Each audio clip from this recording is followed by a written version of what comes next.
বিশ্ব রাজনীতিতে কখনো কখনো এমন কিছু চুক্তি হয় যেগুলো কাগজে কলমে বাণিজ্যিক, কিন্তু আসলে সরাসরি যুদ্ধের ঘোষণা।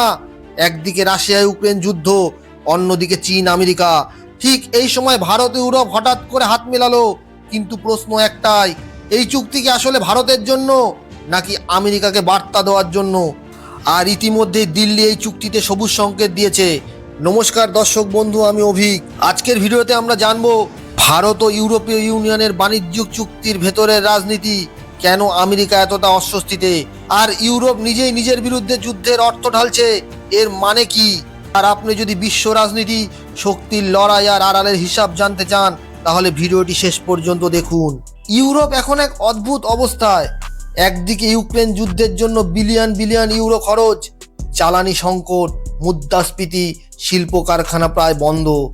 অন্যদিকে আমেরিকার উপর অতিরিক্ত নির্ভরতা, চীনের সঙ্গে বাণিজ্যিক টানাপোড়েন।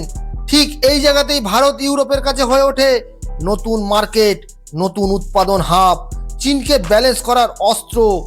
এই কারণেই ভারত আর ইউরোপের বাণিজ্যিক চুক্তিকে ঐতিহাসিক বলা হচ্ছে। কিন্তু গল্প এখানেই শেষ নয়।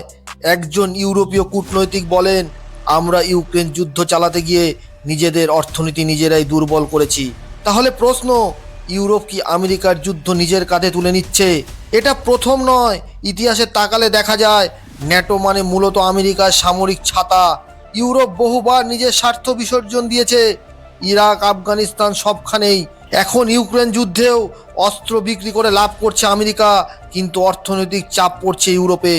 আর এই জায়গাতেই ভারত আর ইউরোপের চুক্তি হয়ে ওঠে এক ধরনের আমেরিকা বিরোধী কৌশলীগত বার্তা। ভারতের সঙ্গে বাণিজ্য মানে সস্তা শ্রম, বড় বাজার এবং সবচেয়ে বড় কথা, কৌশলীগত স্বাধীনতা। ইউরোপ বুঝতে পারছে শুধু আমেরিকার উপরে ভরসা করে টিকে থাকা সম্ভব নয়, আর তাই আমেরিকার চোখে এই ভারত আর ইউরোপের সমঝোতা মানেই নিজেদের প্রভাবের উপর সরাসরি আঘাত। তাই যখন আমেরিকা বলে ইউরোপ নিজেই নিজের বিরুদ্ধে যুদ্ধের টাকা ঢালছে, তখন প্রশ্ন থেকেই যায়, এই যুদ্ধটা কি সত্যি ইউরোপের বিরুদ্ধে নাকি আমেরিকার একক আধিপত্যের বিরুদ্ধে?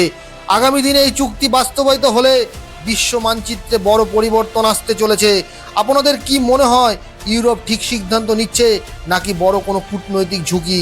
আপনাদের মতামত কমেন্টে লিখে জানাবেন দর্শক বন্ধু। ভিডিওটি ভালো লাগলে লাইক করুন, সাবস্ক্রাইব করুন। সবাই সুস্থ থাকবেন, ভালো থাকবেন। জয় হিন্দ, বন্দে মাতারম, ভারত মাতার জয়।